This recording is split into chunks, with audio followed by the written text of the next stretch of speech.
Hello guys, এটা আমাদের Tintin baby. কিন্তু আজকে টিনটিনের পায়ে কেটে গেছে, কোনোভাবে বুঝতে পারিনি। তো এখন হসপিটাল থেকে দেখিয়ে নিয়ে আসলাম। হসপিটাল থেকে ব্যান্ডেজ করে দিয়েছে, ওষুধ দিল।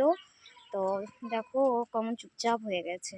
তো যাই হোক, আজকে তো আবার ঘাট শ্রাদ্ধ, চলো তোমাদেরকে সেটাও দেখাই। এই খাওয়া দাওয়া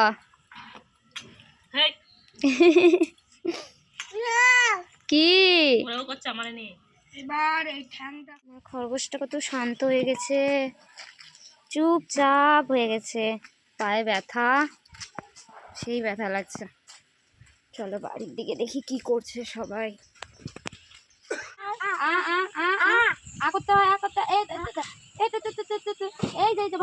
অ্যাকচুয়ালি আমার খরগোশের আজকে সকালবেলা উঠেই দেখি কেমন যেন পাটা কেটে গেছে, এবং আমার মনে হয় কিছু একটা খাঁচার নিচ থেকে টান মেরেছে, যার জন্য ওর পায়ের আঙুল কেটে যায়। তো তার জন্য আমি ডাক্তারের কাছে নিয়ে যাই আমাদের এখানের হসপিটালে, এবং তারপরে সেখান থেকে দেখিয়ে ওষুধ নিয়ে আসি, এবং এখানে সেটাই আমি খাইয়ে দিচ্ছিলাম। কারণ ওষুধ না খেলে ওর পাটা ঠিক হবে না। আর ভ্যাকসিনও লাগাতে বলেছে। যেহেতু বাড়িতে অনেক কাজ, তাই তাড়াতাড়ি চলে আসলাম। বললাম যে পরে আবার যাব ভ্যাকসিনটা লাগানোর জন্য। কুট্টুস আমার কান ধরে যায়। ও মা, ওই দেখো ওই দেখো ওই দেখ, এইটা তো ওইটা তো, এই দেখো মা।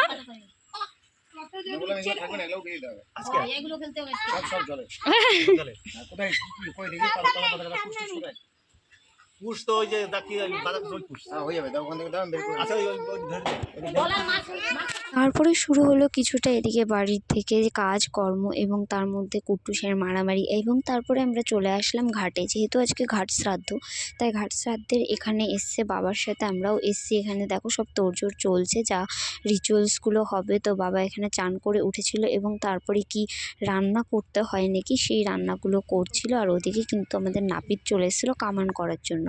তো বাবা এদিকে ঠাকুরমশাইয়ের কথা মতন যা করতে বলছে সেগুলো করছিল, আর ওদিকে কামান হচ্ছিল।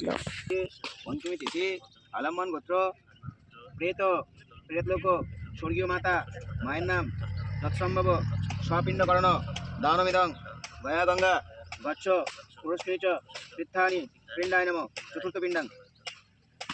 তো আমাদের কামান কমপ্লিট হয়ে গেছে, কুট্টুসের চুল কাটা হয়ে গেছে, আমার চুল কাটা নকছ সব কমপ্লিট। এখন আমরা দুজন যে চান করব, তারপরে কালকে আবার আছে কি বলে ওই বাড়ি শুদ্ধ করার কি শ্রাদ্ধ।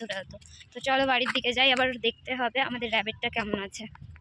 তো আমার চান করা হয়ে গেছে, আর এখন খরগোশকে আবার ভ্যাকসিন নেওয়ার জন্য নিয়ে যাবো। তো এখন ফোনটা যেহেতু বাড়ি রেখে যাবো, সেহেতু আর হবে না। তো চলো যাই, খরগোশটাকে ধরি। ভেবেছিলাম যেহেতু ডাক্তারের কাছে নিয়ে যাচ্ছি বাইকে করে, থাক ফোনটা রেখে যাব, কিন্তু তারপরে ভাবলাম না, নিয়েই যাই, কাজে লাগতে পারে। তো এদিকে দুপুরে রিচুয়াল কমপ্লিট হয়ে যাওয়ার পরে বিকালে কিন্তু সবাই মিলে বসেছিলাম কীর্তন করতে। আর এখানে কিন্তু সবাই মিলে কীর্তন করলাম প্রথমে, তারপরে চা বানালো, সবাই মিলে চা বিস্কুট খেলাম। এবং আজকের মতো এই ব্লগটা আমি এখানেই শেষ করছি। আবার দেখা হবে কালকে নতুন ভিডিওর সাথে।